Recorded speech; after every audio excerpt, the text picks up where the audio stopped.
अरे कब कहा गुरुजी ने कि नाम लेने के बाद में तू 4 फैक्ट्री लगा ले, तू और ब्रांचें खोल ले, वहां भी खोल ले, यहां भी खोल ले। गुरुजी तो कहते हैं कि तूने खोल रखा उसको कम कर, कम। तू इस वजन के साथ भक्ति नहीं कर पाएगा। इतना ही कर, साईं इतना दीजिए जिसने कुटुंब समाव, और हम भी भूखे ना रहे, अतिथि न भूखा जाए। जब तक हम इस वाणी के ऊपर नहीं चलेंगे, वाणी क्यों सुनाई परमात्मा ने? परमात्मा ये वाणी क्यों सुना रहे हैं? इसलिए कि तुम्हें इस वाणी पे चलना पड़ेगा अगर भक्ति करनी है तो, कि साईं इतना दीजिए जिसमें कुटुंब समाए। अब जब हम इतना ही मांगेंगे भगवान से कि भगवान मेरा जो भी परिवार है, 4 मेंबर का, 5 मेंबर का, 2 मेंबर का, परमात्मा तन के लिए तो हमारे को जो है कपड़े मिल जाएं, पेट के लिए रोटी मिल जाए, बस परमात्मा इतना चाहिए हमें। और जब इतना ही मांगेंगे तो ये तो सबसे थोड़ी से थोड़ी डिमांड है, कम से कम डिमांड है। तो जब इतनी सी डिमांड है और जब पूर्ण परमात्मा की हम भक्ति कर रहे, तो परमात्मा क्या देगा नहीं क्या? जो पूरी सृष्टि का पेट भर रहा है, तीनों लोकों में प्रवेश करके सबका उदर भर रहा है, एक ही टाइम में 40 मन खाने वाले हाथी का पेट भर रहा, जो तुम 1 महीने में नहीं खाते, तो और तुम तो डायरेक्ट उसकी शरण में, तो क्या तुम्हारा परमात्मा इतना भी काम धंधा सेट नहीं करेगा क्या? लेकिन जो बेसब्रे लोग हैं, खा ले, कमा ले, कमा ले, कमा ले, एक मकान वहां बना लिया, एक ले लिया प्लॉट, वो सस्ता मिल रहा है वो भी ले लो, दूसरे के साथ मिलके ले लो, सस्ता मिल रहा है, 4 साल बाद में डबल रेट पे बिकेगा, और 4 साल में तू ही नहीं रहा तो। भाई और बहनों, इन चीजों को थोड़ा समझो। अब साथ संगति से जुड़ गए, मरना है यहाँ तो हमने, इन चीजों को कम करना है।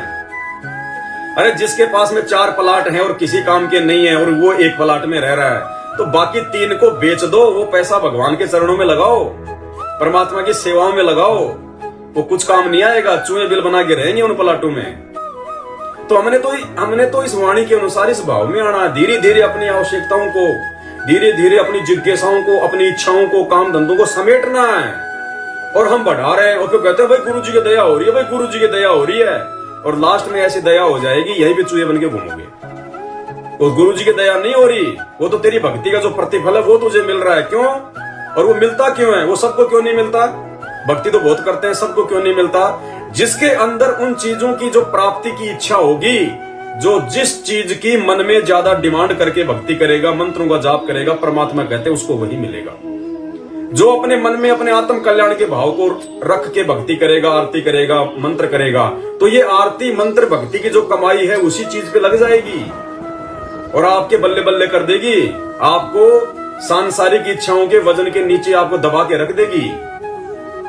और यदि आपकी इच्छा है कि भगवान मेरा तो पीछा छुड़वा दे मालिक, मैंने देख लिया सब कुछ, कोई किसी का नहीं है यहाँ पे, ये परमात्मा ये काम धंधा करते करते पूरी जिंदगी बीत गई, आज तक तो सेठ बना नहीं मैं, है? तो परमात्मा क्या करेगा फिर? उस भगत के भाव देख के फिर उसका भाव देख लेगा परमात्मा कि ये तो अपने आत्म कल्याण के लिए कर रहा है, तो परमात्मा फिर उसकी भक्ति धन को संग्रहित करने लग जाएगा। जो भक्ति वो कर रहा है, मंत्र सुमरण या सत्संग या जो भी, वो उसकी कमाई उसके भक्ति खाते में जमा होती रहेगी। और जो ये सोच रहा है कि यार एक छोरा तो सेट हो गया, एक छोरे का तो बढ़िया फाइनेंस का काम हो गया, ये परमात्मा दूसरे का और कर दूं सेट, तो फिर आपकी कमाई उस बच्चे को सेट करने में लग जाएगी, आपके घर में पैसा आने लग जाएगा, डबल कमाई होने लग जाएगी। क्यों? आपकी कमाई से आपकी भक्ति बर्बाद हो रही है। छोरे को तो वही मिलना है जो उसके भाग्य में है।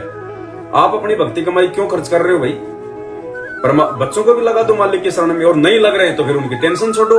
अरे जो आपकी बात नहीं मान रहे कि हमारा बाप हमारे को भक्ति पे लगा रहा है, तो ऐसे बच्चों की तो टेंशन छोड़ देनी चाहिए, निकम्मों की, जो अपने बाप की बात नहीं मान रहे। फिर हमारे काहे के बच्चे? जब वो हमें अपना बाप नहीं मान रहे तो हम उनको अपना बच्चा क्यों माने? अगर वो इतने होशियार है तो उनको चलने दो अपने हिसाब से, कभी ठोकर खाएगा तब समझ जाएगा।